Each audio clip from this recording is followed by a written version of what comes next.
The Micro Effect. www.themicroeffect.com. You take the blue pill. The story ends. You wake up in your bed and believe whatever you want to believe. You take the red pill. You stay in Wonderland. And I show you how deep the rabbit hole goes.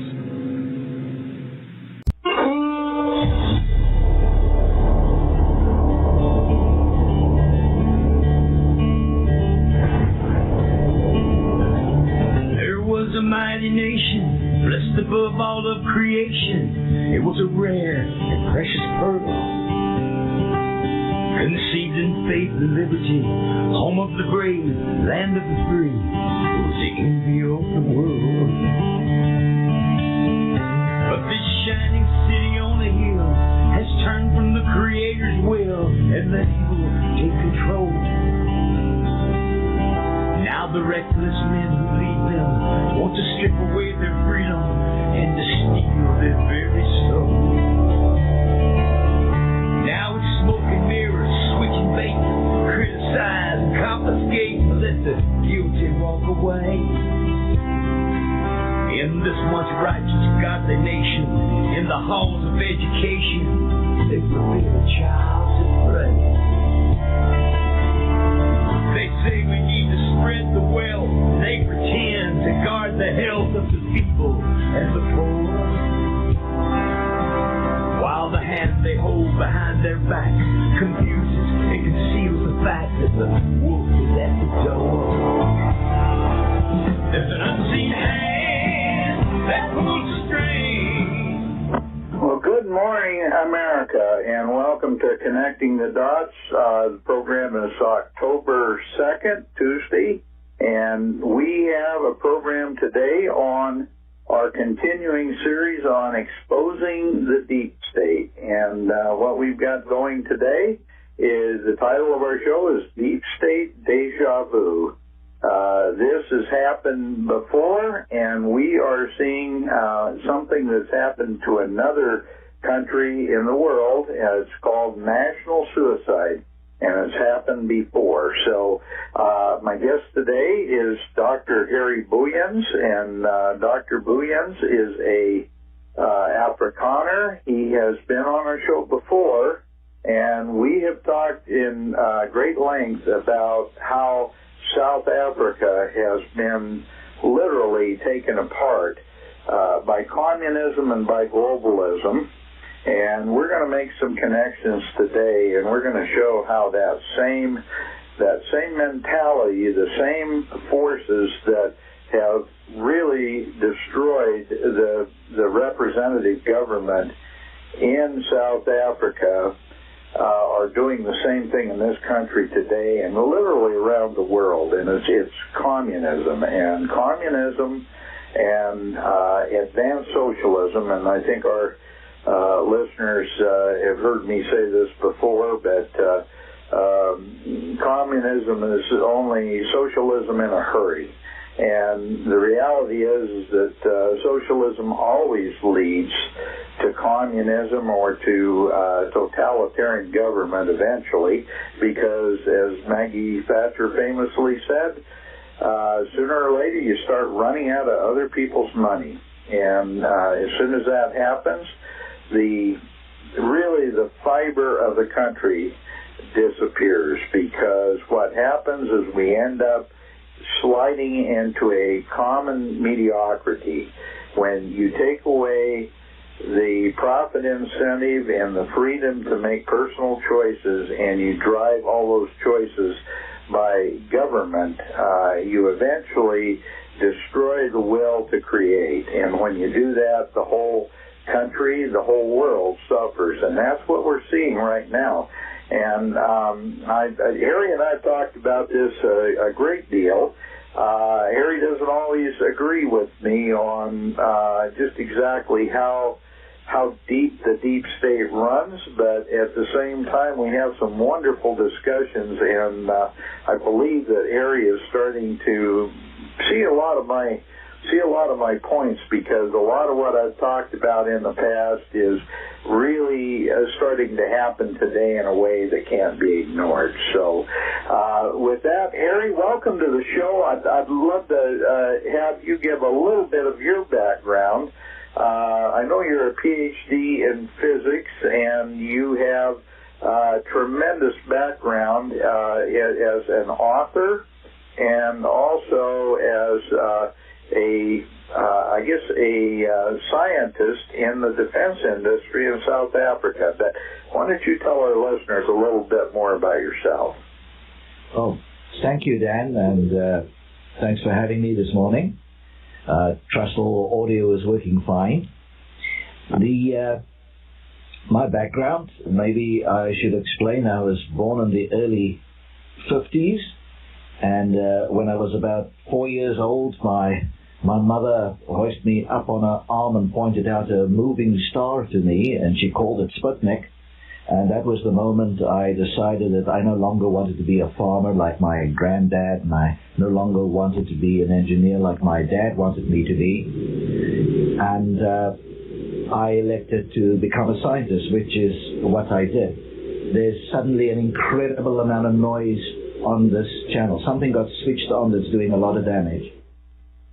Sounds pretty good. I think you're okay on this end, Harry. Your sound is coming through fine. Okay, fine.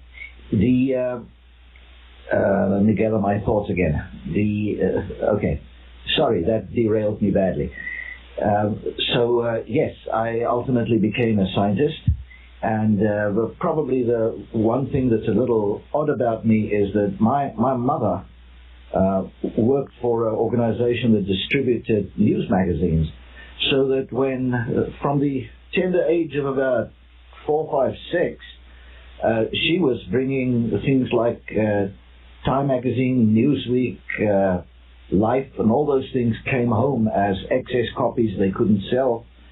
So I, from a very young age, I was watching all of this. The end result of all of this stuff was that by the time of the Cuban Missile Crisis, I was scared stiff while the rest of my family, all much older than me, were having a barbecue in the garden. You know, I've been exposed to all of this stuff, so I had an interest all my life. I ended up, yes, in the defense and aerospace kind of world, worked on defense-related stuff, ended up dealing with both the U.S. defense community and the British one in that process, and found myself in the interesting situation of being invited by the United States Defense Logistics Agency to bring South African technology for demonstration to the United States. So I've been around the block just a little bit. And the reason why you and I met is because I wrote a book called Amabulu, and it's not so much the book that's important as the motivation for it. I was very worried about all the farm murders that were happening in South Africa already by 2006, and there was so much rubbish being spoken about South Africa, and even in the years leading up to all of that, that I felt that somebody had to put the facts straight. And that started me on a 7-year research effort. Now, as a scientist, I'm used to dealing in facts and evidence. And these days, I draft patents for people, so I know my way around attorneys and evidence and stuff like that. So I figured I'd have to make sure I got all the evidence nicely lined up, because I know the left of the spectrum would want me dead. And somewhere during the course of this conversation, we'll get to that "want me dead" phrase again. It's not as though I have to speculate or theorize about it. It was said to me. Now, that's me. At this point in life, I'm a gray-headed, cranky old guy. And I've met folks like yourself. We've talked about matters such as New World Order. I don't think we necessarily differ profoundly in that. It's just, where do we hang the labels and so forth. And I have prepared some stuff here on that subject for use today. And I think I should stop jabbering on now and give the mic back to you there. Well, Harry, you don't jabber, right? That's why you're on my show. I love everything that you bring to the table. You're a very learned man, and you are also someone that I highly respect because you're willing, as a scientist and as a pragmatist, to look at the facts. And when 2 + 2 equals anything but 4, we've got a problem. And right now, the world that we live in, I guess maybe it's a offshoot of Common Core, but all of a sudden, 2 + 2 equals 5 or 6 or anything they want to try to make it equal. And frankly, we need to get back to good old common sense. And the reason I did the title of the program, Deep State Dejavu, is because what has happened to South Africa is happening today in the United States. And I think you and I both clearly agree on that we've got the same players who destroyed the government in South Africa and ushered in communism under the African National Congress, brought in the communists in the same way that they're doing in the United States today. And Trump calls it the deep state, we call it the deep state, but we've got so many communists in our government in various in bureaucratic levels and agencies, in our elected officials. A lot of them even openly call themselves progressive socialists, and frankly, a lot of them are just good old-fashioned communists. Well, Dan, my best way I have of explaining what I'm seeing is that pretty much every day when I switch on this television and I see what's happening in the United States today, I'm yelling at the screen. I confess there's a couple of expletives in the middle, and my wife has warned me if I throw that pillow at the TV one more time, I'm in trouble. All the time I feel like I'm screaming at the TV, for heaven's sake, America, wake up, wake up. Do you not understand what you're dealing with? What the hell is wrong with you? Yeah. I do the same thing, Harry, and my wife has much the same reaction that your wife has, and thank God we've got them. They kind of act. They may act as a little bit of an anchor, but they also act a little bit as a gyroscope to kind of keep us on a little more even keel. Yeah, Dan, I jotted down a couple of things here, and my wife's a PhD applied mathematician, very level-headed person, sometimes to the point of distraction. But I sketched the way I looked at this last night, and she said, well, maybe you should tell Dan and his listeners the picture. And if you're prepared to give me a couple of minutes free run, I can do that. But my love of history and the way that I go and look for where the troubles come from, I would go back to about 1781 and go and show you what this monster originally looked like that we're fighting.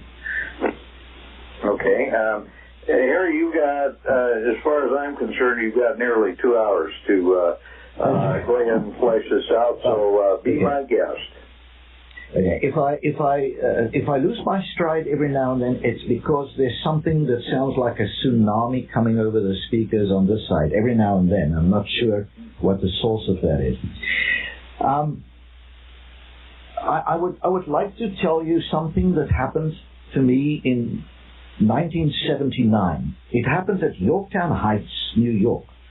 That is the research establishment for IBM, is located there. That happens to be the same building where the computer, I forget what they called it, had the Jeopardy game against the two greatest winners they ever had, and the computer beat them. That facility, I sat there watching this lot, and I recognized the individual stones on the wall there, because there was a stone-covered wall.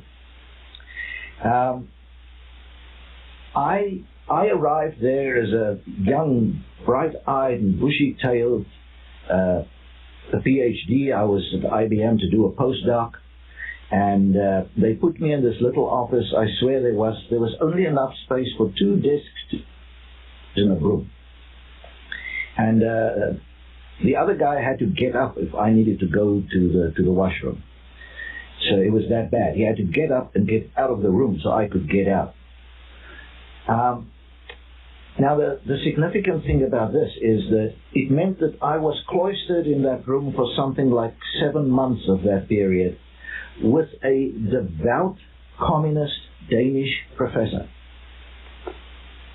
Now, I'm not sure if it's possible to contemplate a worse fate in life than that, but there was the guy, and he was a classic 6'6" Dane. All he needed was, a domed cap with 2 horns, and he would have fit picture of a Viking, down to his actual facial features. And naturally the conversation would turn to South Africa, because I'm sort of, from the Northern Hemisphere perspective, the odd creature in the room. And he would lay into me about what's happening in South Africa, and, it just never let up. And he would lament to me about how his own country still was a colonial power because it was running Greenland. And he would go on about these things, and he would talk about treatment of black people in South Africa, and I would tell him after a while, but Jan, have you actually ever met anyone? Have you met anybody else from Africa? Have you met any black people from Africa? And he said, oh yeah. He had a student from Africa, and I said, and what was his background? And he said, well, he was the son of an ambassador. So my communist Danish friends' only exposure to people before me was a young black kid who was an ambassador's son. I'm sure that's really representative, guys. Now, conversation on, and one day I told him, what is it that you would have us do in South Africa? I have to stop just for a second. There's an enormous noise hitting me on this side. Can you guys hear me? Yeah, Harry, I can't hear anything as far. Your voice sounds great. I'm not sure what the noise is on your end. I don't know. Okay, fine. It started soon after we went on the air, and it gets worse and goes away and gets worse. It's gone now. I can try again. My apologies to the folks who are listening. It's enormously disruptive. The point is, I asked him, what is it you would have us do down there? We're like 4.5 million people. The entire Africa is against it. We are surrounded in our own country by people who have moved in there. By the millions, they outnumber us 9-1. What is it you will have us do? Now, our small little forlorn Christian heap trying to survive at the bottom end of Africa with the whole world against us. What would you have us do? And he stood up, stretched to his full 6'6", looked down at me, and roared at me the following words.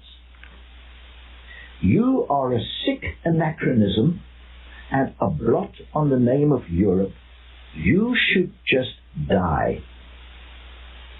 I'm going to say that one more time.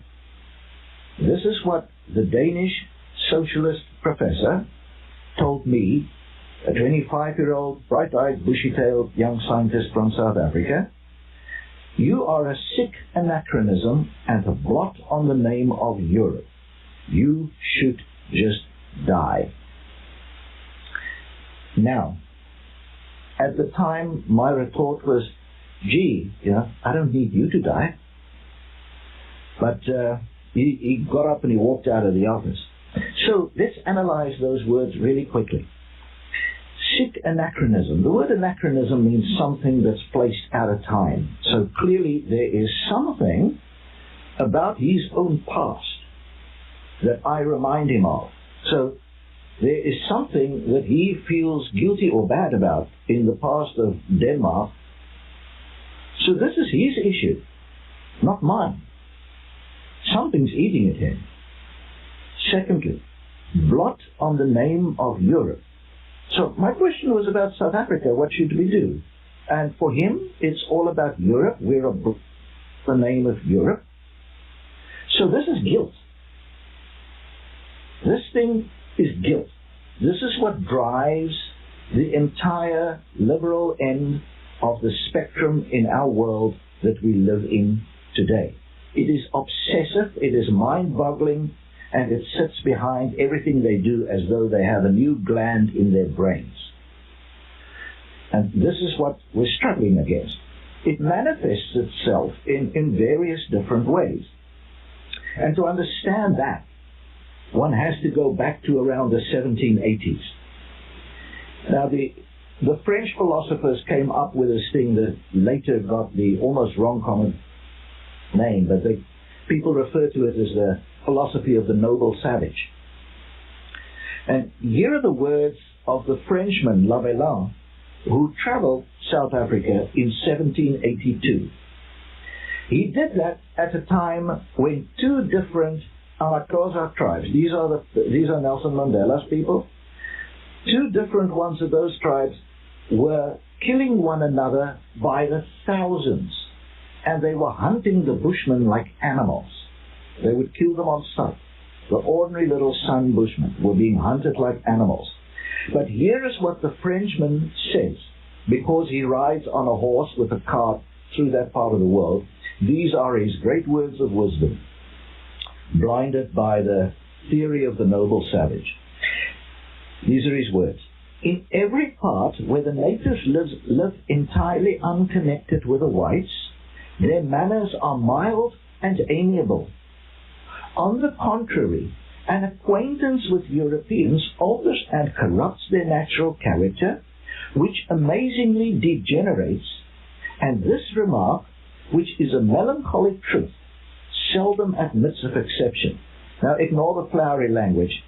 What he basically says is, these indigenous black folks are very peaceable, very nice. No, you're not seeing the thousands of dead bodies. It's not true. Okay? And in fact, the only time that they kill one another like that is when they see you and suddenly they turn like that and they kill one another. Oh, I see. Now, Dan, you want to tell me that that's not the vibe that you're getting from the left of the world today? No, absolutely. As a matter of fact, Harry, your comments about your Danish professor, there is so much hatred by the left of the human condition. I mean, they accuse us of, humans are the plague of the world. As far as they're concerned, the death of everyone except themselves, they're somehow superior, so they should be able to survive, but the rest of us should be dead. Yeah, I must be killed for the sins of that guy's father. He feels bad about what his grandpappy did.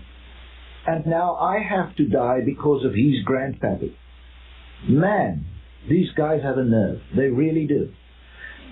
So the next scene moves forward. It's shortly after that, 1 year after that. Freeze frame Britain.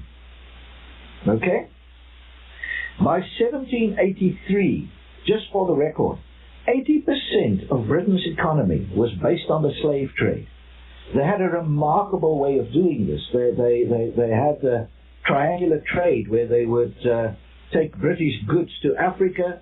They would trade that for slaves in Africa. Then they would sail across the ocean to the Americas, where they would sell their slaves, and then they would pick up goods made by slaves, or threshed by slaves, or harvested by slaves, and they would take that back to Britain. So they would sail in this truck. But they had one very specific rule that people know very well today. It's called, don't bring the merchandise home. Their merchandise was slaves. They took them everywhere except to England. And just for the record, the Dutch were the same. They did the same thing. And if it weren't for that, don't bring the merchandise home, I wouldn't be here today because I had a slave ancestor. So 1783 in Britain, that was the situation.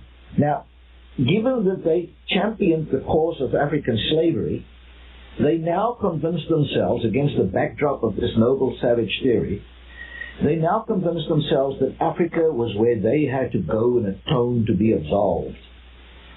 Well, you should factor in what else had happened just before 1783. They'd lost the United States. It was not such a big market for them for slaves anymore. Okay? So now they could afford to go and stand on a soapbox and proclaim how wonderful they are, that they're terribly sorry and they'd like to make up for slavery now, thank you, please. Okay? Here is their Prime Minister, William Pitt, on 2 April 1792. In various British books, it's, given as one of the great speeches in history in Britain. To me, it absolutely stinks, because here's what he says. How shall we hope to obtain, if it be possible, forgiveness from heaven for the enormous evils we have committed, if we refuse to make use of those means which the mercy of Providence has still reserved for us for wiping away the shame with which we are now? Yeah, great speech, pal. How about maybe you pay reparations? How about maybe you go to America, buy out all the slaves and take them back to Africa? I can think of a long list of stuff that you could do. How about you give back all the money you made? I can think of a long list. But that's not what they did. What they did is they created a thing called the London Missionary Society and decided that they were going to inflict this on Africa. But here's the interesting point. They would not take it to the places where they had captured slaves or bought slaves. Oh, no, that's way too dangerous. That would be like a leftist liberal going to try out living under ISIS. You don't do that. Liberals don't do that. They can just talk about how wrong you are. So where did they go? They went to South Africa. So having had this sudden frightful splurge of conscience, from nowhere, against the background of the French philosophers, they now decided they were going to atone for all their sins, going to the one place in Africa where nobody had ever taken any slaves. They go to South Africa. Okay? Now, I'll move the story along, because they pretty soon started climbing into the governor. They started writing letters to England about the guys on the frontier, my ancestors, somewhat later the British settlers, and this torrent of verbal abuse and written abuse never stopped.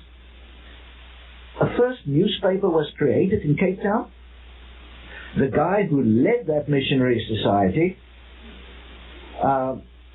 his son-in-law was the guy who formed that newspaper.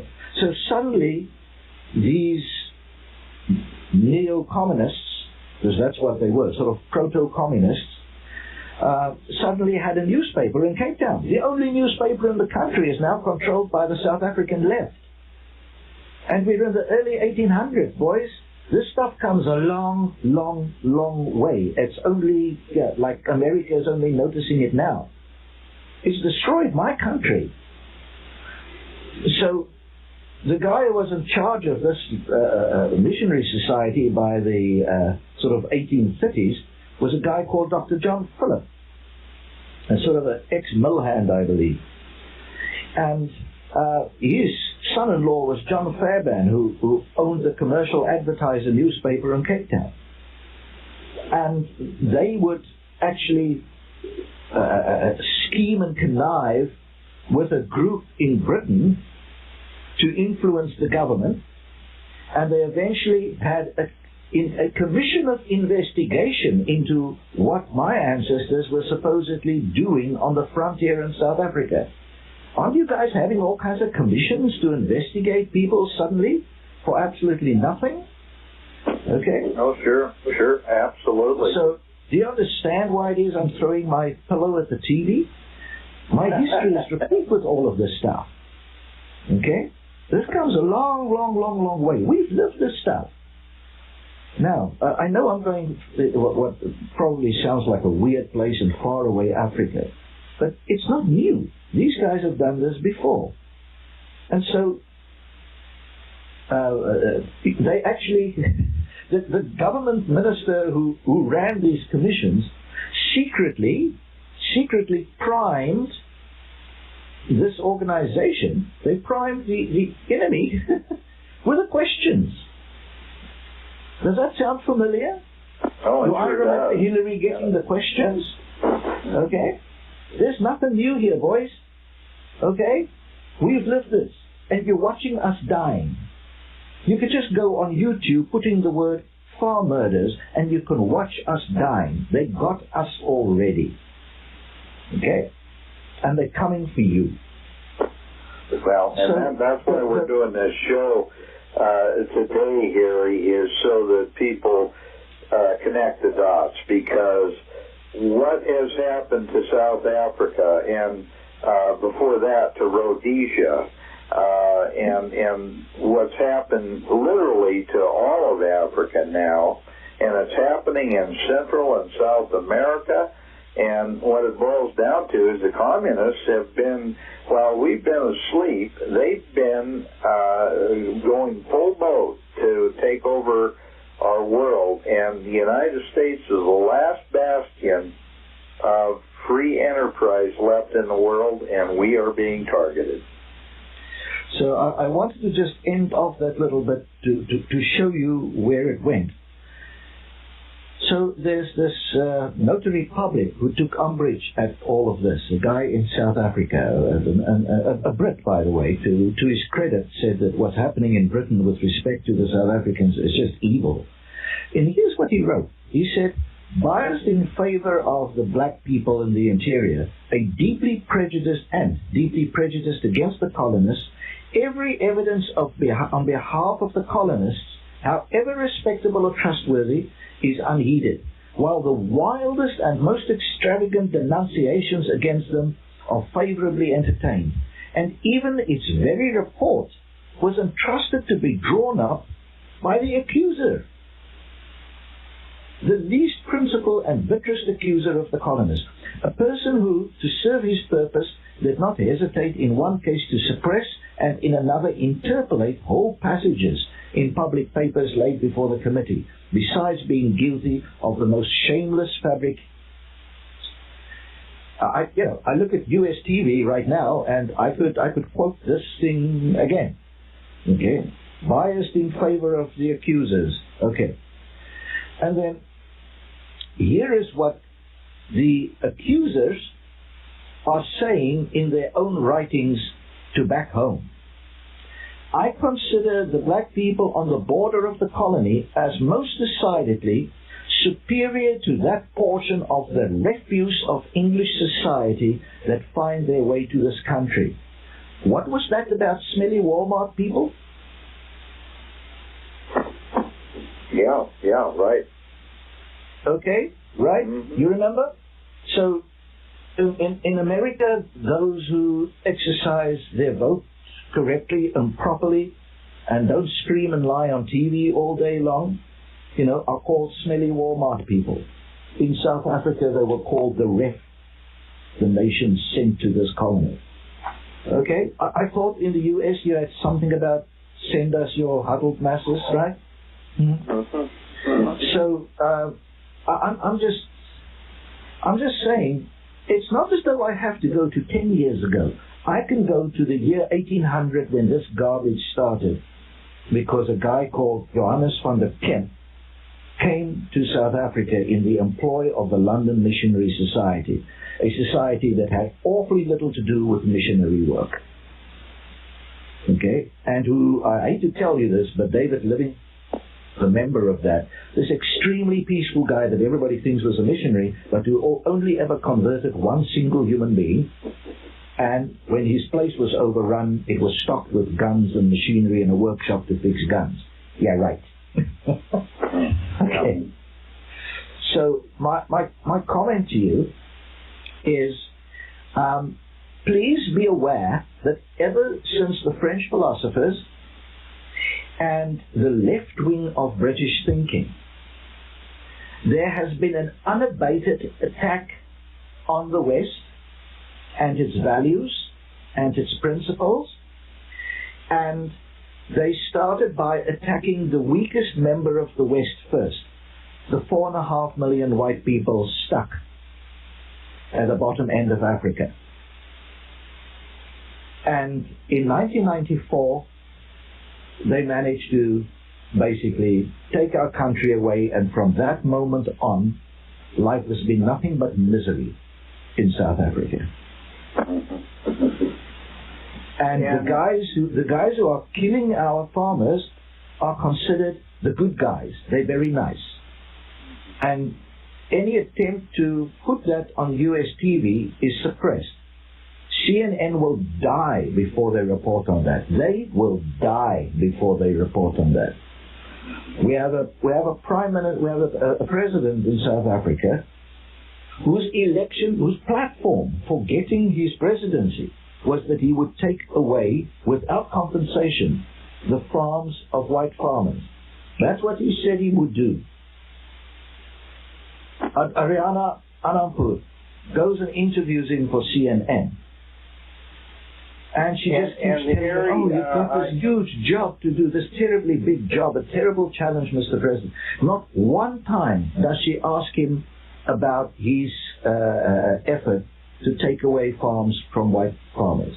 Not once. She doesn't go anywhere near the question. It's his platform, and she doesn't go there. Yeah. Well, and their platform also, and this is something that Zuma and every one of them really have talked about, killing the Boers, killing the white farmers. And, the common thread between all of these things, between CNN, between what's going on in South Africa, between what's been happening with our leadership in this country, there is a common thread, and it's called communism. Well, I believe I've shown you that this predates the active formulation of communism. It predates Karl Marx by at least 30 years. But it doesn't predate the French Revolution, and the reality is that communism really got traction, and you're aware of this, during the French Revolution. That's really when the whole idea of communism gained its strength, and that was right about the time that the London missionaries were heading to South Africa. That's right. 1799 they got on a ship and arrived at the end of it. In 1800 they tried to reach the Black King Gaika, and after staying there a short while, Gaika told them to get lost. So they had to go and find another flock. And okay, so from where I sit, this battle comes from the 1780s, started with the French philosophers, found its way into what I would call the proto-communists, which is the London Missionary Society. The best example of such a protest was Van der Kemp, who eventually joined the Hottentot tribe that he was serving, and basically died with, I think he had one animal skin to his name when he died. So, that was his idea of the egalitarian life. The investigators who went there eventually were horrified by what they found. So one of those reports, you don't have to believe me. But the history moved forward, and all of this started getting strange bedfellows, which is where you and I can agree on the role of the Rothschilds bankers. So one has to ask, how can it be that something that starts with French philosophers goes and makes a segue into the London Missionary Society, eventually ends up with Rothschild's bankers? And the answer is simple. Whenever the Brits wanted to have more territory in South Africa, they would accuse my ancestors of slavery. That's what they would do. And since we lived 6,000 miles away from the rest of the world, the rest of the Western world, you could say anything about us and get away with it. And that is why the historian Thiel, the great Canadian historian Thiel, when the British annexed the old Boer Republic, the Transvaal Republic, in 1877, he said, well, the one good thing about the annexation is the British annexed it, took the place, and that solved the matter of slavery because they couldn't find one to free. Yeah, isn't that good? And the comment is, yeah, okay, cool, thanks for admitting that in the end. But the problem is they now own the country. And to take countries takes money. And the Rothschilds bankers were the ones that, they were the go-to people to get the money to fund wars. So that when, at the end of that first annexation, my ancestors actually rose up, and you wouldn't believe this, but they defeated the British. They defeated the most powerful empire on the surface of the earth. And I'm not delusional. I realized that there was a change in government in Britain, and had the government not changed, the entire British army would probably have arrived in the end. But the new government elected to withdraw, and they gave the old republic its back. It did help that my ancestors won every single battle. That certainly made a contribution.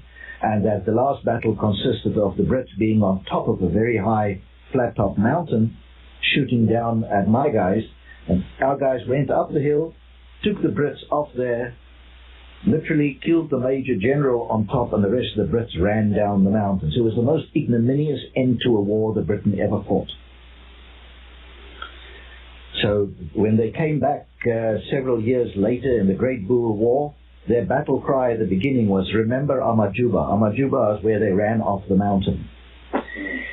So the Great Boer War of 1899, 1902 actually, was funded by the Rothschilds bankers. And I sent you a little picture of this patch that was attached to the hampers sent to the British soldiers in the field in South Africa by the Rothschilds bankers. I hope you received it. I did. I remember that, yes, with their little gift packet for Christmas. A little gift package, or as the Brits would say, a hamper. So they attached their little emblem and have a great Christmas and all that kind of stuff, little symbol to this. So the bankers were sending the soldiers this, okay? Just in case you thought that they weren't involved, there you go. They were just looking after the guys who were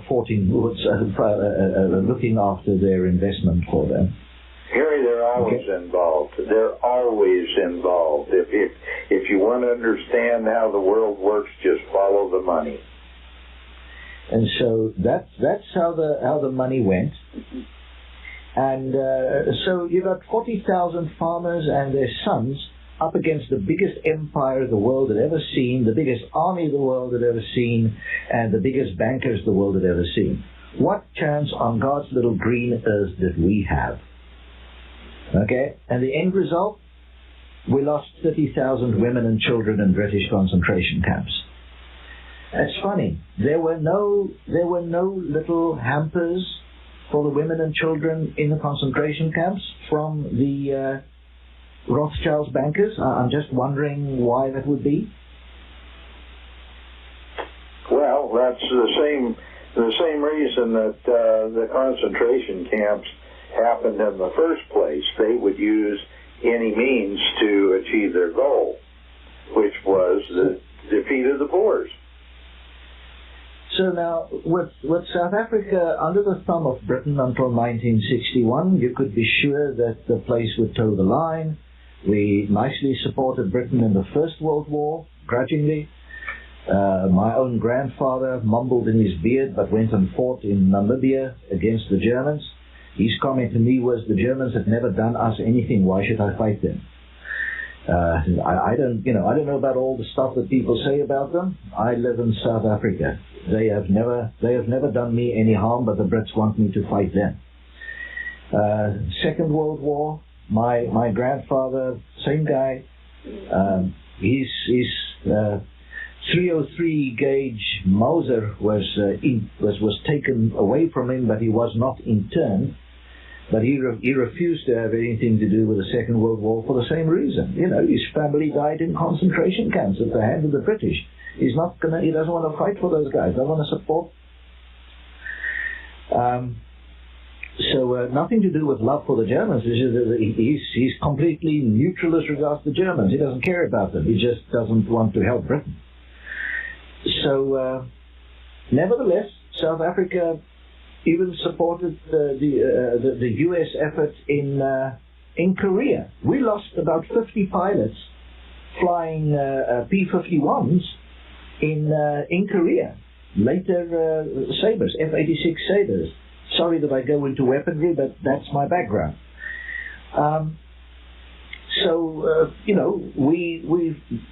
We helped on Allied side in World War I, in World War II, and in Korea. And then as soon as that was over, Kennedy came along and decided, we'll have weapon sanctions against South Africa, thank you very much. Okay? We should probably move ahead to the 1980s, because I went and fetched the enemy. I went and identified the enemy almost at DNA level in the 1780s. I wanted to do that to make it clear that this thing, this monster that you're up against, comes a long, long way. And it's already on blood. Okay? It has killed people. All you need to do, as I said, is put the words farm murder not into Google, into Google Images. Go to Google Images, not Google, Google Images, and put in there farm murders. That is where this goes. Okay? You need to understand the forces at work want to take you down. They want to take you down. Everything you stand for and everything you represent. And I watched this television this morning, and I was telling the wife, Americans still don't get it. They don't understand how extreme this monster is that they're up against. They're trying to fight by the Queensberry rules. Yeah, I look at Mitch McConnell and those guys, and they're very nice uncles, and they're very wise in terms of procedure and how not to get drawn and all that kind of stuff. But if I had him and Grassley in one room together, I would tell them, you're two really nice, tough old uncles, but you're clueless. You have no idea of the scope of this thing that you're up against. If you don't start playing for blood, if you don't start getting really nasty, if you don't take out the knives and the sabers and the things, figuratively speaking, you are going down, pal. You don't understand how vicious this fight is. You don't understand what these people are prepared to do. To hell with your outrage. Do something. Well, and Harry, honestly, most of them, whether they realize it or not, have become part of the problem, not just because they acquiesce to what's going on, but they actually support a lot of these bad ideas. And as a result, they end up being part of the problem instead of the solution. And that's what we're going to be talking about on this radio show, is some of the parallels. I want you to tell our listeners just exactly how the white farmers, the whole process from 1992 or 94 when Mandela and the ANC took over South Africa, the creeping changes within the system and how it went from being compensated for their farms and being taken off their farms into what it is today, which is literally murder. Okay. I will try and give you my synoptic picture of South Africa. It goes a little bit further than just the farmers. So I'll give you that synoptic picture of mine. If one goes back to around 1980, you'll find that I went back to South Africa after in June 1980. I went back, and the reason was simple. The new president, P.W. Botha, was doing all kinds of things to improve the situations. He was saying, okay, trade unions for black people, fine, go ahead. He was taking away some of the laws that made, no sense. A lot of positive things that he was doing, and in my book I enumerate them. I give you the whole list of what he did. But the moment he did that, the African National Congress, that's Mandela's guys, their organization, that thing has at its core the South African Communist Party. Now, you need to understand this scheme. It's a very interesting scheme. With the union having various black unions having been created, they then formed from the unions a central organization called COSATU, which is the Congress of South African Trade Unions. So now you had like a single body representing all black trade unions. Then there was the South African Communist Party, which is to a large degree a central core of white guys, mostly of Lithuanian descent. I don't think any one of them can show a bloodline in the country that goes back before about 1890. Largely, their ancestors were refugees from the Tsar. So you can understand their sympathies lying more towards a communist end. I actually have sympathy in that matter. It was terrible in Russia and in the places under the control of Russia. They fled to South Africa, but they brought that garbage with them. And the third member was the African National Congress, which was the party of Nelson Mandela. Mandela was then in jail. So in 1980, when positive things started to happen in South Africa, the ANC said, we are resolved to kill the white enemy. Those are the words, kill the white enemy. Their anthem for their military wing was basically, contains the words, we have resolved to kill the Amabulu. Amabulu is me, the white people, okay? And even though you can put those words into YouTube and see Mandela standing singing, kill the whites, people still don't believe that that was true. I don't know what else he must do.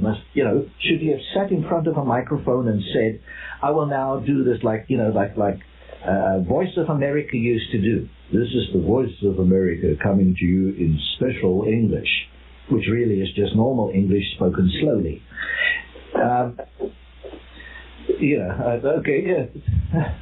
10 out of 10 for the CIA with that, but really, even a 16-year-old like me in South Africa wasn't fooled.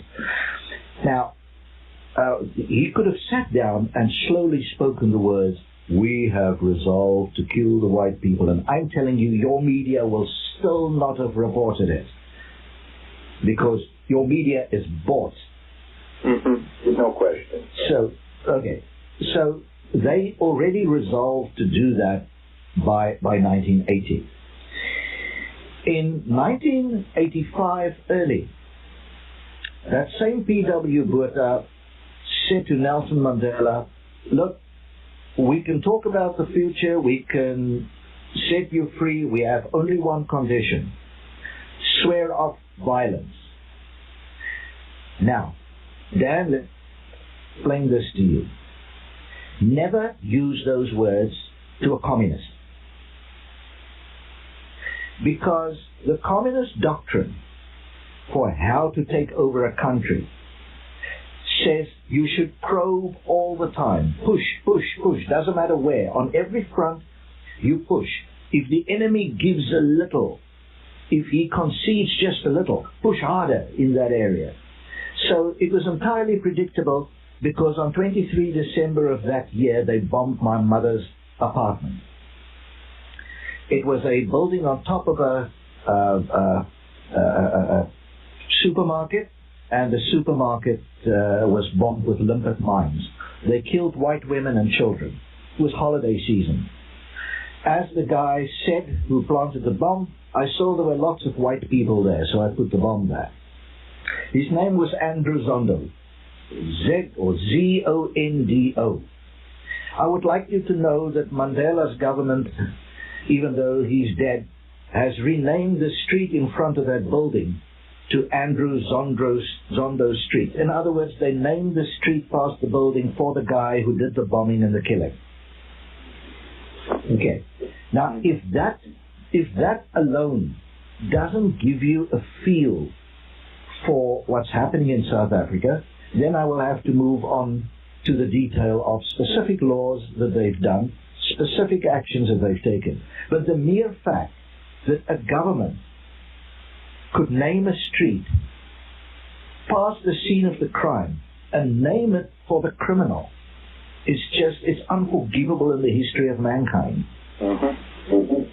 Where else have you ever seen anything like that? Where?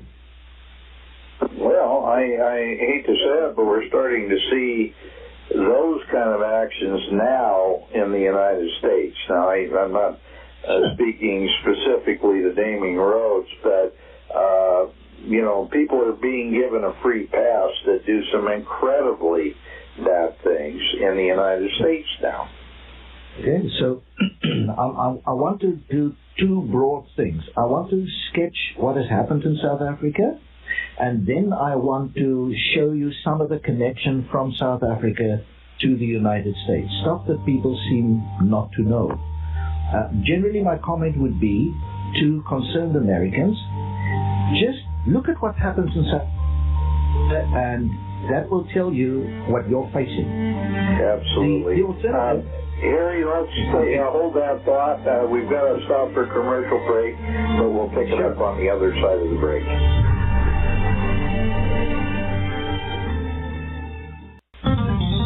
This is The Micro Effect. The Micro Effect. www.themicroeffect.com. You take the blue pill. The story ends. You wake up in your bed and believe whatever you want to believe. You take the red pill. You stay in Wonderland. And I show you how deep the rabbit hole goes.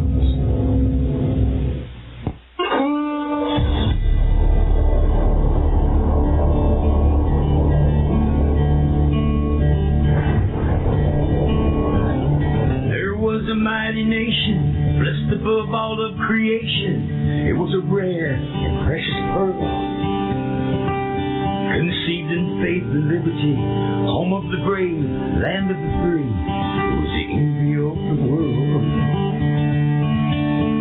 But this shining city on the hill has turned from the Creator's will and let evil take control. Now the reckless men who lead them want to strip away their freedom and to steal their very soul. Now it's smoke and mirrors, switching bait, criticize and confiscate, and let the guilty walk away. In this once righteous, godly nation, in the halls of education, they forbid the child to pray. They say we need to spread the wealth. They pretend to guard the health of the people and the poor, hand they hold behind their back confuses and conceals the fact that the wolf is at the door. There's an unseen hand that pulls the string. Welcome back to Connecting the Dots with Dan Happelin. Today, my guest on the radio show is Dr. Harry Booyens, and we're talking about what is happening in South Africa today and what is happening in the United States today, and how really what's happening in the United States is deja vu of what the deep state is all about and what it has done to South Africa. Before we get back into the discussion, I do want to remind our listeners, please support this radio network. Support the programs that we do and support our sponsors and make sure that you buy their products. It is important that this information get out to the world, and we are the vehicle to really bring truth to America, because we all know that the so-called mainstream media, which I refer to as the lamestream media, is doing none of that. What they're doing is reporting exactly what the other side, which the progressive socialists, the communists, as it were, the people who are destroying our world, they own the media on the other side of the aisle, and it's important that Americans follow and support and really help the alternative media, which is trying to report the truth.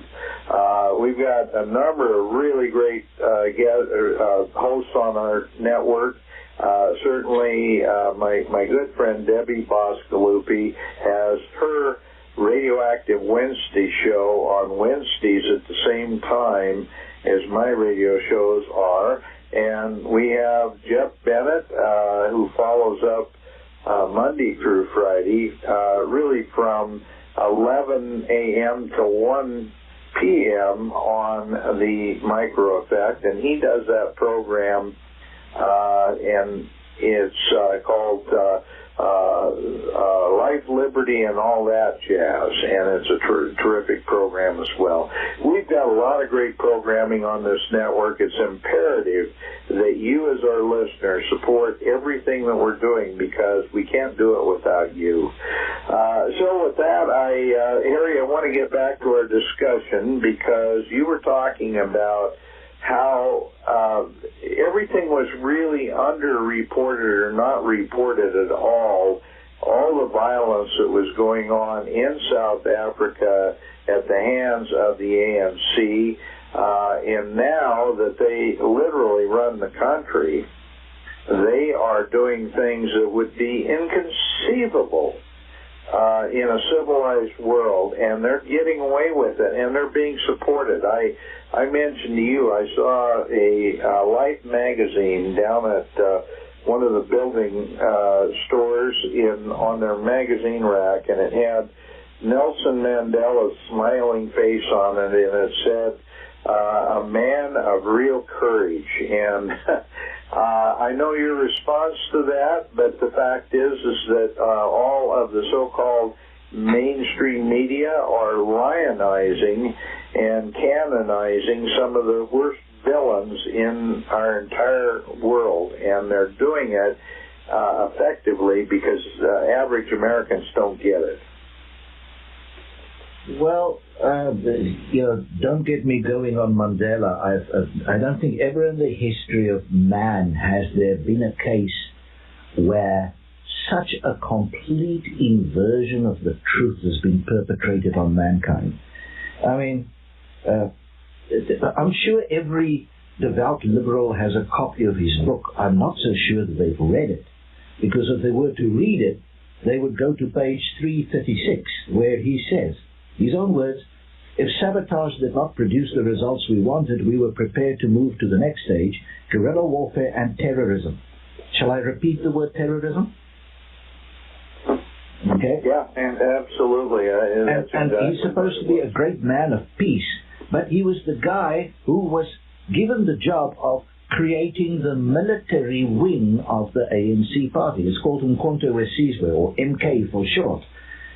He was the guy with a job to create it. I mean, it's amazing. It's just amazing. And Chapter 46, page 348.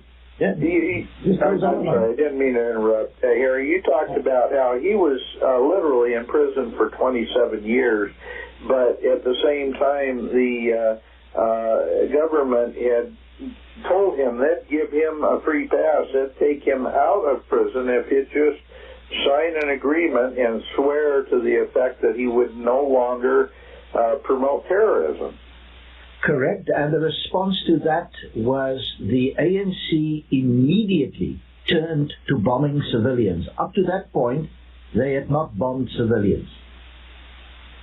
Immediately following that, that's what they started. And I don't have the numbers with me, but it's like a tenfold increase in attacks. And they were starting to use anti-tank mines against farmers so their trucks would run over anti-tank mines. Okay? So, and here's the interesting bit, that, I want to ask Newt Gingrich this one day if I get to see him. There was a CIA report, they call it a National Intelligence Estimate, I think is the phrase they use for it. It was one of these reports in 1986 given to George Bush Sr. and to Reagan. And in that report, the CIA clearly states, I have the report, I physically have it, it's on the internet, it's quite findable, it's heavily redacted, but the bits that are not redacted, you can still get the thread of the story. And they report how the ANC is openly targeting civilians and farmers, particularly farmers. Okay? Yet, in the same year,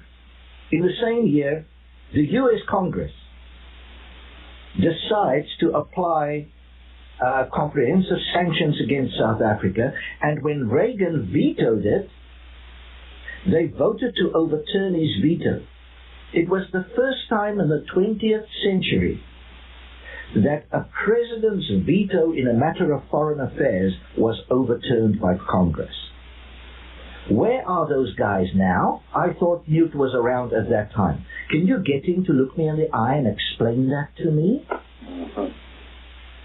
So how come there was not a whimper of a statement about what the ANC was doing? I've got maps of all their bomb explosions. And like bombing just ordinary bars with people. It killed a woman. Somebody just stuck a bomb under a car. Just an ordinary lady who just went shopping. Killed her. It goes on and on. None of that got reported in your media. None of it. Okay? So we're the bad guys. We have to be the bad guys. We're not allowed to defend ourselves. Remember the Danish professor said we should just die. What he meant is we should shut up, sit still, and just die. We're not allowed to talk. We're not allowed to kill you. More to the point, Harry, let people kill you. So that's how this works. Now, just before the break, I said, if concerned Americans want to know what their future looks like, they can pay roughly $2,000 to $2,500. Sometimes there's a good break and you get it for $1.5. But that's about the airfare to South Africa. Go there and spend some days on a farm with an ordinary white farmer. Like go to Kansas and go and spend a couple of days with a farmer in Kansas. In the case of South Africa, go to the Orange Free State and go spend a couple of days with a farmer. Look in his eyes while you're talking to him, okay? And look what he's having to do to protect his family. And look how badly his neighbor was dead. Okay, so the alternative is you can elect to believe me, but I don't ask you to believe me. You could read my book where I provide all the evidence. I don't make a statement unless I can prove it, boys. Okay, I'm a scientist. If I screwed up as a weapons guy on what I was doing, then good men died. I don't deal in garbage. So that's why the politicians irritate me so much, particularly ones who appear to be testicularly challenged. Did I? I didn't say Jeff Flake, did I? Yeah, well, he's certainly the perfect example, no question about it. Well, it certainly struck me immediately. Remember, next time you want to defeat the United States, who's listening? Anywhere? Russia? Anyone? Next time you want to defeat the United States, just corner a senator in an elevator. Good Lord, man. Yeah. Well, Okay. especially one like Blake, and he's the same one that's talking about running for president. Oh, man, what a thought that is. Look, let me put it to you guys like this. You don't have to be an American to identify one of those guys. Okay? You can just be an expat South African. We know that. That's what they behave like. Okay, and it will always be hidden behind all kinds of emotional and indulgent statements, and we have to do this and we have to do that. Okay, that's called not having guts. Now back to South Africa. So by the 1980s, it was quite clear that their purpose was kill. The ANC. The purpose of the ANC was kill. They were not going to negotiate with that government. You can forget it. At the same time, we were fighting the Russians and the Cubans in Angola. At least after the debacle of 1976, when the U.S. Congress left us in the lurch, the U.S. was back this time. The Clark Amendment had been kind of pushed off the table. And, on another day I can go into the Clark Amendment and how it led directly to 9/11. I can show you how the Clark Amendment gave you 9/11. That senator killed, as far as I'm concerned, indirectly, he's responsible for the death of 2,700 Americans. Now, the Clark Amendment was moved off the table. The U.S. was back in Angola in different ways. And while we never fought shoulder to shoulder, the communication was certainly there. And in the end, the Russians were driven out of Angola. And I can tell you that we pretty much equipped the South African army out of gear that we took off the Cubans. Okay, there was so much stuff shipped into Angola by the Russian communists that we could basically equip our army out of that. Russia became the biggest arms supplier to South Africa, ironically. And those are not my words. Those are the words of Chester Crocker, who wrote a book about all of this. And he was not thrilled with the U.S. Congress over that period. Now, having said all that, the moment that the Russians were pushed out of there, the great communist threat was supposedly over. And with the respite that got, folks, the South African government, in the form of P.W. Botha, started negotiating with Mandela.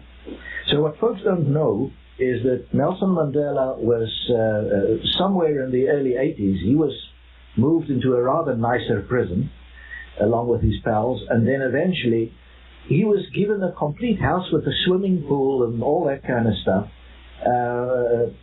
at the Victor Verster prison in the Parel, another town not far from Cape Town. And he had an Afrikaans kid like me as his cook. So when people go to visit Robben Island to see how terrible the jail was, I really would like them to also ask that they be taken to Victor Verster prison so they can see his pool and his kitchen and his dedicated white cook. Just saying, maybe there's some value in seeing the other side of the picture. Mm-hmm. Now, and again, guys, he's saying it. How about you just read Mandela's book? Because he says it in the book. It's like nobody reads the book. Okay? So the point is that Mandela was a devoted communist. Now I'm going to start drawing the connection to the present day American. A gentleman by the name of Richard Stengel, who at that point was largely a known name, but was at some point associated with, I believe, Time magazine, was volunteered as Mandela's ghostwriter for his book. So all these nice words that I read were actually written by Richard Stengel at the behest of Mandela. The original manuscript was found about 4 years ago, and what people found is that Stengel had very carefully removed everything in that book that might connect Mandela to the Communist Party. The night Mandela died, the Communist Party issued a statement to say not only was he always a member, but he was a member of the Central Politburo. So we ordinary horrible white guys in South Africa knew that all along, but you weren't told that, and you need asking questions from your media as to why you were not told that.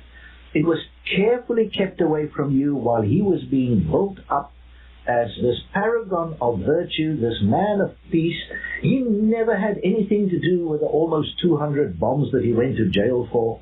You know, that's not him. It couldn't have been him. He's such a gracious angel, a man who walks on water. You know, he can calm the Sea of Galilee all by himself.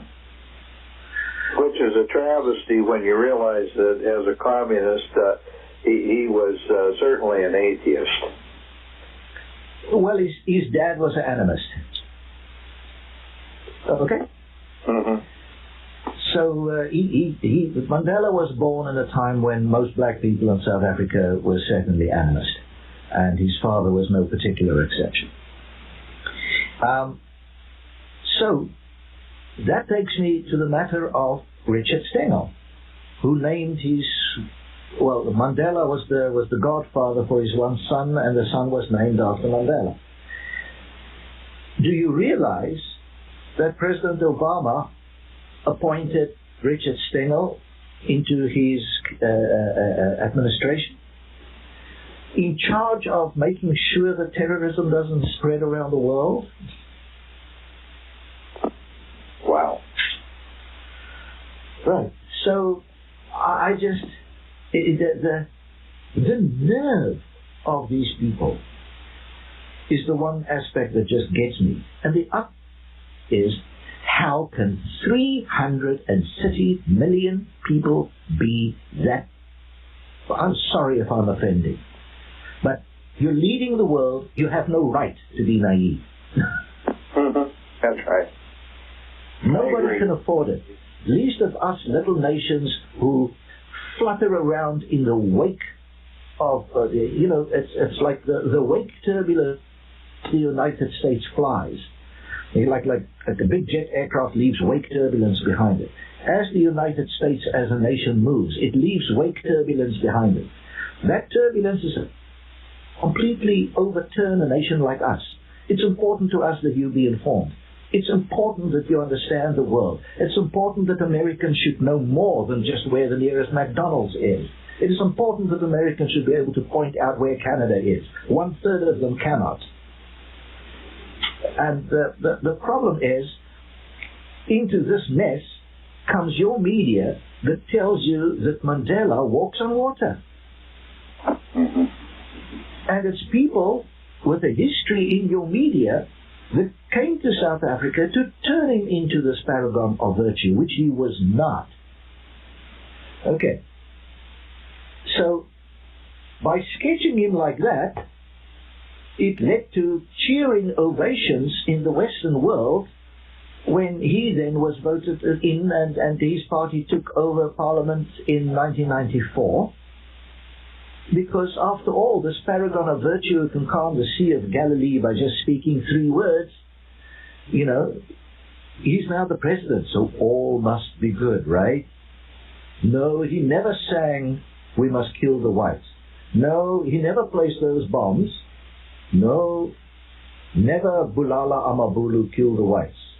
None of that ever happened, boys. Okay? So, let me move a little bit closer to the immediate. So you want to know how you're influenced by South Africa? Richard Stengel's your guy. He's an American. Okay? He's not a South African. But he's part of the machinery that turned South Africa into what it is today. And the other man that played a massive role during the 1980s was Randall Robinson. Randall Robinson and Desmond Tutu are the guys who destroyed apartheid, not Mandela. And Randall Robinson, his attitude towards the U.S. was quite clear. He made it clear that he was going to leave because he saw the United States as too racist for him to survive in. So he left. I can't remember where he went, but he put his tail between his legs and came back some years later. So he's back in the U.S. But it shows you the attitude of the guy who was providing you with a media information. It's incredible. So between Tutu and him, they sketched Mandela as the statue, and 330 million people fell for it like a bunch of cheap suckers. I don't understand that. I just don't get it. I don't get it. The most powerful nation on earth with the most incredible educational establishments, people whom I admire. All my life I had hoped that I could have something like the United States. And look what it does. Well, not to interrupt you, Harry, that the fact is that they've done the same thing with some of the creepiest characters in the United States, and they've become icons. They've become our national leaders. They are some of the worst people have become, by the media, some of the most lionized people. And all I can say is that propaganda is alive and well in the United States, and it did an awful lot of damage to South Africa. I've got to mention something in this. We can get into this discussion too, but I have to mention that in like 1980 thereabouts, South Africa was number 14, I believe, in per capita income in the world. It was one of the wealthiest and most industrialized, certainly the most industrialized country in all of Africa, and it was one of the most industrialized and one of the wealthiest countries in the world. And it was because they have great natural resources, but they also had a very, very strong industrial base that was created by the Amabulu. And right now, the latest figures that I've seen, South Africa is now somewhere close to 40 in the world in per capita income. That's exactly, in a matter of 25 years, they've literally destroyed the economy. They have taken it apart. So yes, that's absolutely true. The country is basically in ruins economically, and it's because the ANC never changed away from being a terrorist organization. They sit in Parliament. They don't actually do much there because that party, ANC party, has such a majority that all the decisions get made at their party caucus. The Parliament is just there because the country has to have a Parliament. Nothing really much happens there. So it's a zoo. If you go look, there's incessant YouTube clips of the South African Parliament, and it's considered a joke. You can look at it. Now, the first major blow fell after I left, but I want to recite to you a situation that I lived through that will sketch for you what was busy happening even by the late 90s. I tried for 5 years to make that new South Africa work. Let the record reflect that I personally shook hands with Joe Modise, the new Minister of Defense. I personally shook hands with Joe Modise, and he spoke to me and two other guys like me who was talking to us about the new helicopter development, and he was saying, "Boys, now you've got to help me. The Brits are trying to screw us." Those were his words. Okay, it had to do with who's going to get what helicopter contract. Would it go to an American company? Would it go to the one we had developed? And eventually South Africa lost because the US refused to supply the avionics if the Brits bought our helicopter. Okay, so it pays to be the biggest guy on the block because the other guy will lose. I guess that's just reality. So, heartbroken, but nevertheless. But the point is, I shook hands with a guy who had ordered the men to blow up my mother's apartment. What more could the world want from me? Oh, yes, the professor wanted me dead. That's what they want. So, the scene moves forward to very early 2000.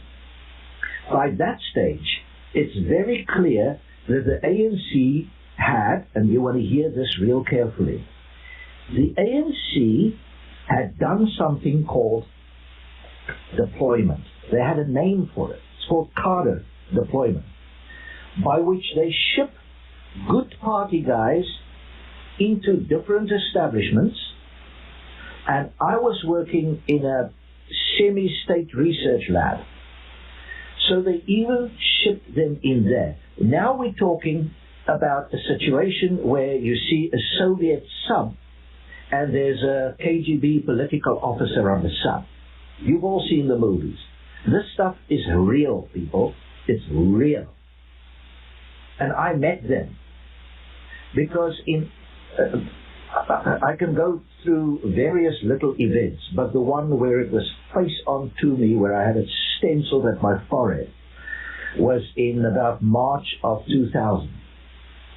I was at a meeting, and a bunch of managers at my level, and then our director above us, and he brought in this chap who I knew was this plant. He was this political officer. But he was there ostensibly as a union guy. And when we took a break, I won't go into all the details, I had caused the break. I had said simply, I'm not continuing with this strategic meeting until such time as all the people who are secretly member of another organization identify themselves, because strategic meetings are supposed to be secure meetings. So if you're flying another flag, hoist it now. And we took a break, and this guy, along with two fellow black managers, one what's called a colored manager in South Africa, a guy of mixed descent, and an Indian one, all of whom had worked with me. They came over to me where I stood with a cup of coffee, and I told this plant, I told him, Victor, that's his name, Victor, I can subpoena him if I have to, if it comes to a court case. I'll be happy to demand a subpoena on him. I'll identify him. I said, what is it you want? Do you want to replace the president of the company? I mean, you've already completely neutralized him with your organization, your secret organization in here. Why are you wasting time? Take him out. He's useless now. And in front of those colleagues of mine, all of whom had great respect for me, he looked at me and he said, no, Harry, you don't understand. We want to take out all people like you. Wow. That's quite a statement. Yes. That night I went home and I told my wife, it's over. I'm going to take the job in Canada. It's done. My country's gone. Mm-hmm. Okay. Now, I'm not going to call that deep state. I don't think South Africa was taken over by a deep state effort. It was taken over by something vastly more open, overt, deadly, and murderous. Okay? But there are elements of that. For example, who wrote Mandela's book, Mandela being the communist leader of this terrorist organization. He was in your administration, put there by Obama. Now, I'd like to move forward to, I could sketch you oodles of stuff about how South Africa has collapsed, how the farmers are being murdered, how parliamentary members dance on stage yelling, kill the bull, kill the bull. Farmer, kill the farmer. And then the president of the country goes on to Bloomberg TV last week and says, no, your President Trump is misinformed.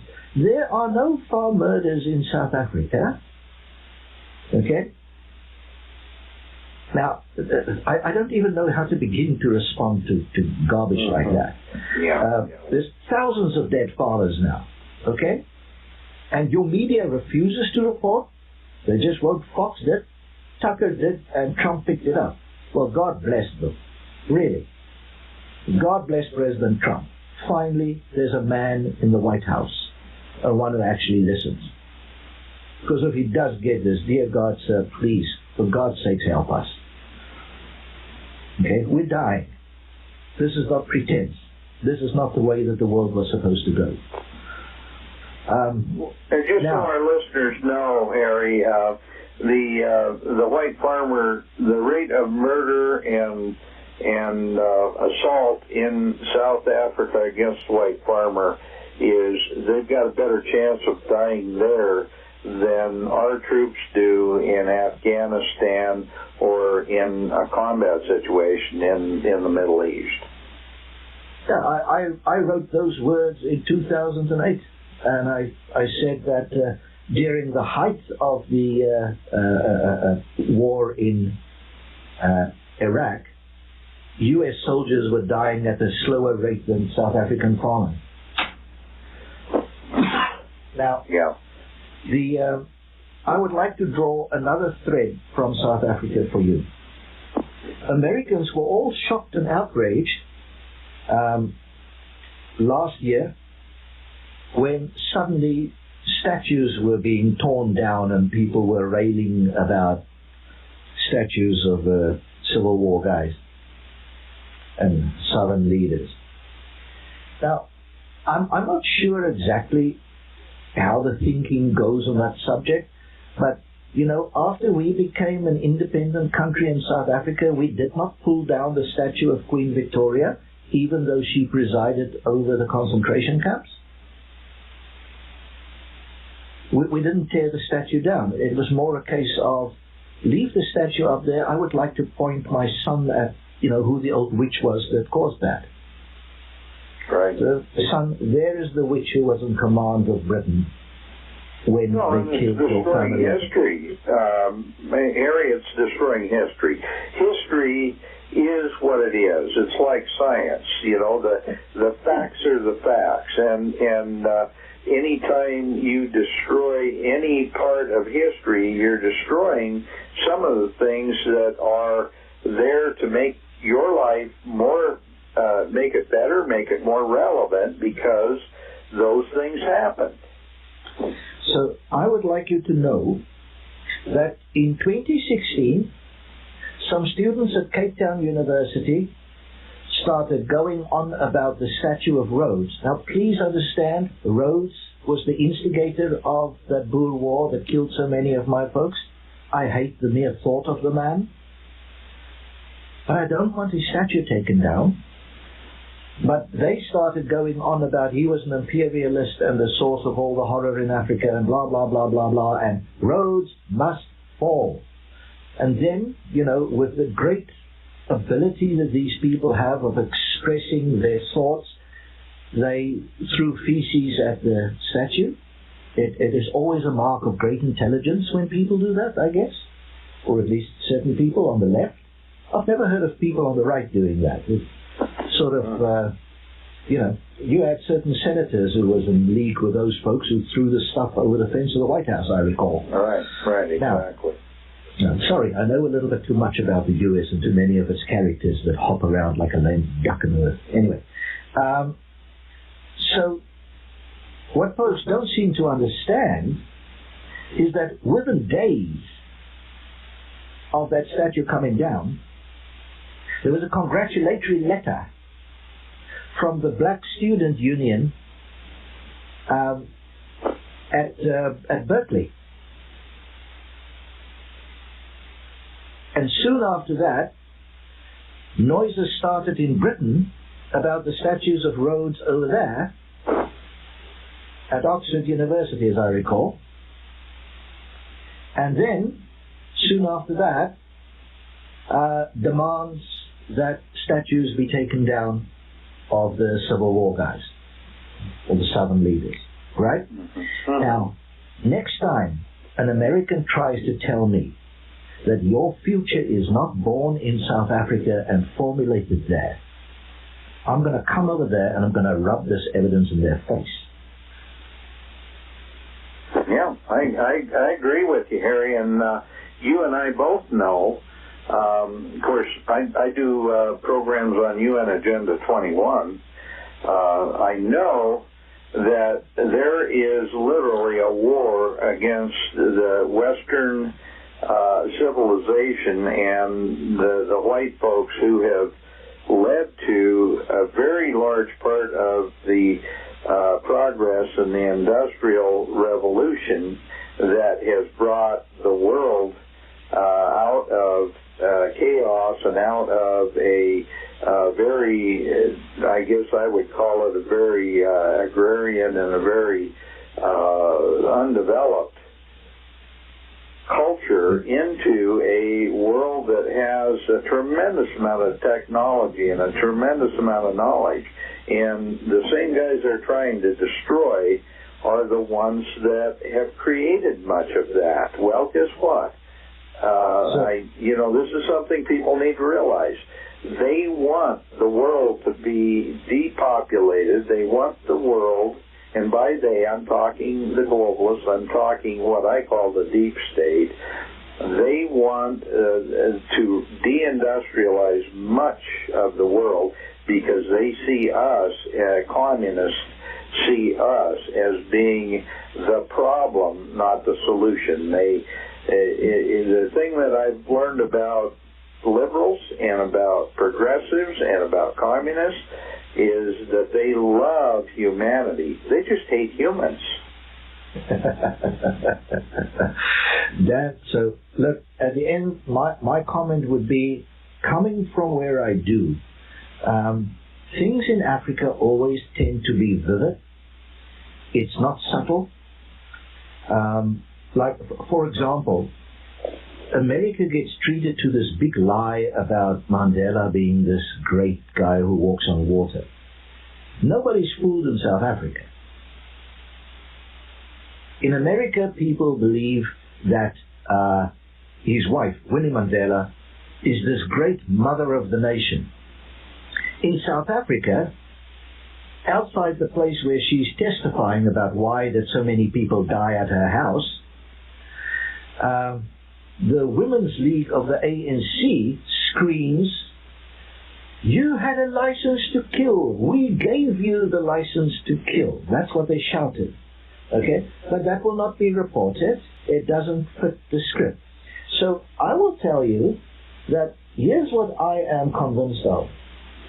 That the kind of people, call it the forces, unquote, if you wish, the forces that were unleashed on civilization in the 1780s by the French thinkers, and then taken to my country by the London Missionary Society, and then usurped by the politicians and funded by the Rothschilds bankers, managed to get my people killed in concentration camps and managed to eventually topple my country. And I was always worried about making any connection to the Rothschilds because it was a bridge too far for me. But I discovered something in the last several weeks that has worried me tremendously.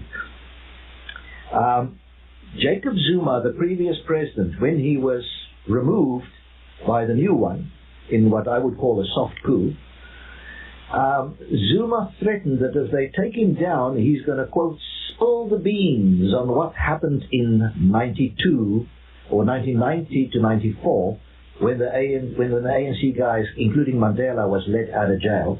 And his comment was, "We were all poor. I'm going to tell people how suddenly we had grand houses and grand cars." Okay? Now, I'm trying to get all of this nicely confirmed, and I'm struggling with all of the corroboration. I'm a guy who wants evidence. all I can tell you is there's this bit of smoke that caused by Zuma, who threatened to, quote, spill the beans. And in the process, it was mentioned that Anton Rupert, the richest Afrikaner ever, that Anton Rupert somehow played a role in either giving some of those guys houses or helping them with aeroplanes to fly back and forth and all kinds of stuff like that. And I thought, that's just Zuma making noise. Okay? Until, quite by chance, searching for something else, related an ancestral farm in South Africa, now owned by Rupert, I found the following. This is what it says at the top of the page. Rupert and Rothschild vignerons. Rupert and the Rothschilds are in bed together. Mm-hmm. Okay, and I sent you that, and this is the first time ever that I've ever suggested that maybe where that little bit of smoke is coming from Zuma about I'll spill the beans, maybe there is a fire that involves the Rothschilds. Because if Rupert is in league business-wise with the Rothschilds, then maybe we are starting to know where the money came from to suddenly put the ANC in jam, as they would say where I come from. Fund them and do stuff. So this is bothersome. This worries me. I'm not going to say that they did do it. I'm giving you the raw information as I have it. All I have is a website that puts the Rothschilds and Rupert together, business-wise, in there. And I have a separate statement from parties who report that Zuma supposedly said that Rupert was one of the guys who put up money to help them find their feet after being released. Okay, well, they took the country over in 1994 and they've destroyed it. They've taken 25 years and they have destroyed the country. Absolutely. Nothing that South Africa was a leader in is worth a damn anymore in the country. Now, no, absolutely. I see the same people doing very similar things now to the United States. So my comment to you would be, is this in South Africa a deep state thing? No, I don't think so, because there's no requirement for the subtlety and the conniving implied by the word deep state. In South Africa, you just do it openly and you tell the guy you're going to make sure that, we're going to take you out. It's not hinted or implied. It's said in front of witnesses because it's okay. Right. Nothing's going to happen to the person doing it. So there's no requirement for anything to be deep over there. Harry, I have to tell you that what I see with that is that South Africa is the deep state in maturity, kind of like socialism is the lesser form of communism in maturity.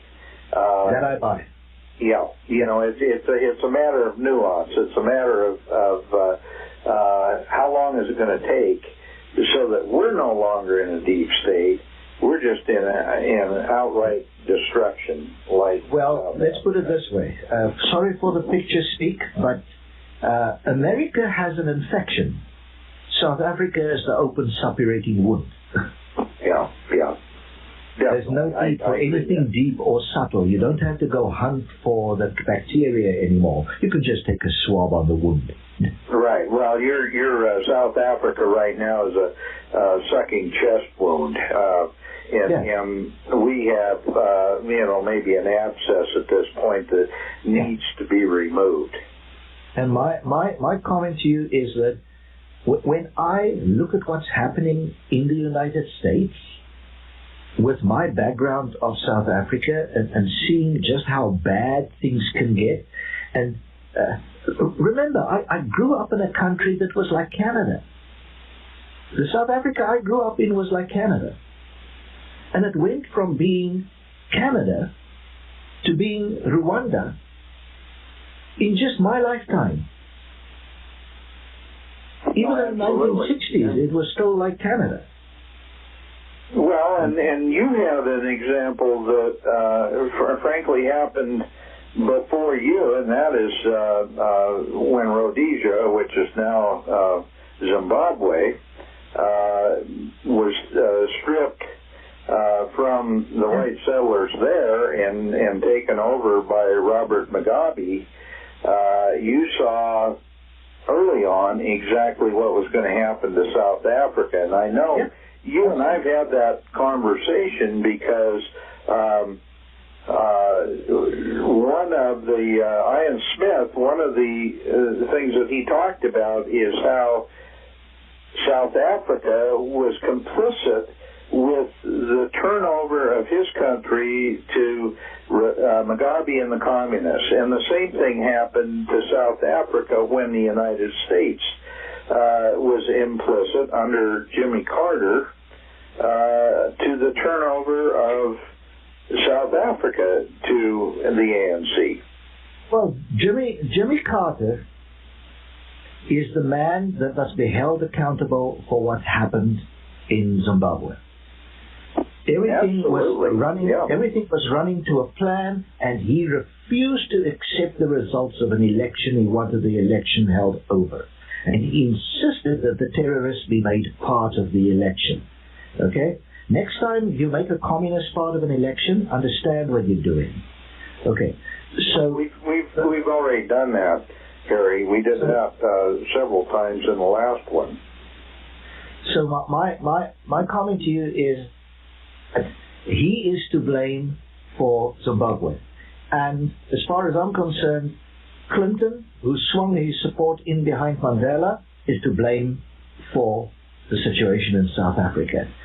I got to tell you, when President Obama was elected, I wasn't happy, but I thought, well, if the most powerful black man on earth turns around and tells the ANC in South Africa, stop it, and stop it now, this is not acceptable. He didn't. He supported them. And he took the people who had misled the world about them and he put them into his own administration. And that's when I knew he was part of the enemy. Mm-hmm.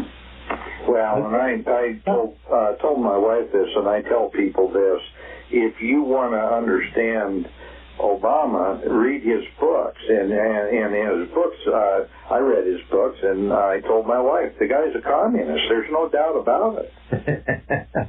And he very clearly stated in the early 1980s that he is inspired by South Africa. So you need to understand what he was inspired by. Okay?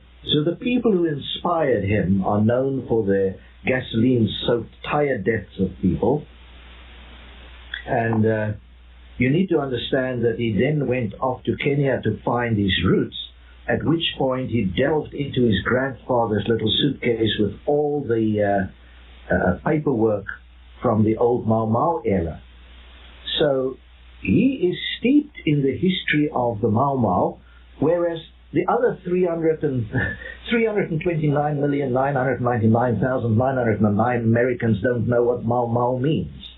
Exactly. Okay, so you've had Africanism in your midst, the Africanism that sits in the ANC.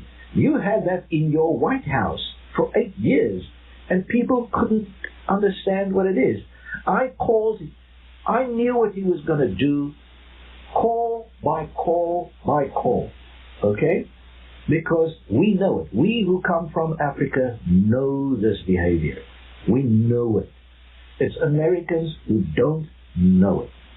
The closest that someone came to me on that subject was on a riverboat in Germany, when a lady who happened to be as you would say, a hog farmer in Virginia, came over to me, sat down, and she whispered in my ear, "I don't care where he was born, he's not an American." So I had to somehow surmise she was talking about President Obama at the time. And this was back in 2015. Now, her views were pretty intense, and that was not the easiest 2 weeks of my life on that boat. But nevertheless, she knew she was onto something, but she couldn't get her head around what it was that was exactly wrong. And the answer is, ma'am, in President Obama, you truly have an African American. Not to be confused with Black Americans, of whom I have met with, worked with, and played music with, many. Okay? They are Americans who happen to be black. Big deal. You got a problem with that, I'll call you a racist. But when you say African American, you are implying, in my book, that either his mom or his dad was from Africa. In this case, his father. And his book was not about his mother, it was about his father. So you know where the influence is coming from. He did not go to Kansas to go and find himself. He went to Kenya to go and find himself. And he did. Yep, absolutely. Well, Harry, the connections that we're making here, and this is something that people need to really get their teeth around, and that is that the common thread of all this is communism. The common thread, and I say that not facetiously, but the common thread of South Africa and what is going on today literally all over the world, but now we're seeing it in a big way in the United States, is the communization of our constitutional republic. We are losing our country. We're losing our nation because we are losing the foundation of our nation, which is private property, which is rule of law, which is a republic, a republican form of government, not a democracy. Dan, the clearest connection I can make for you right now as the clock ticks, I've given you lots of historical things going back from 1781. Right now, there's a commission in South Africa investigating clause 28 of the constitution of the country, which is the one about private property. And that's the clause they want to change in order to expropriate the farms without remuneration.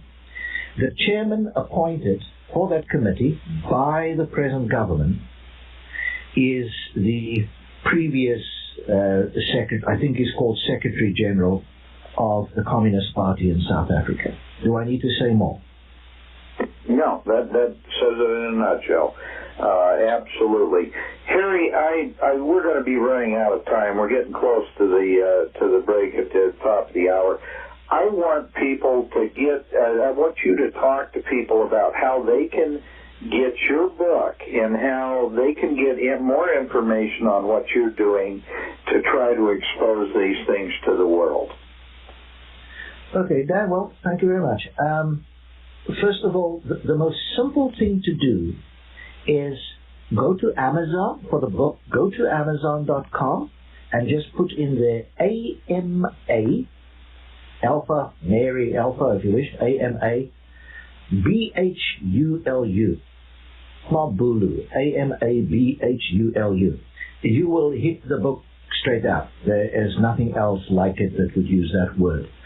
So that will find you the book, and it comes in two formats: an e-book, which I would always advise people to get, and the printed one, which is the size of a telephone directory because it has to have the evidence.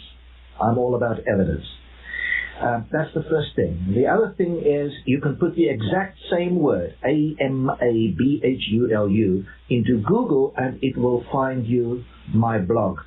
I make a point of keeping the connection between the United States and South Africa going in that blog because it's important to me.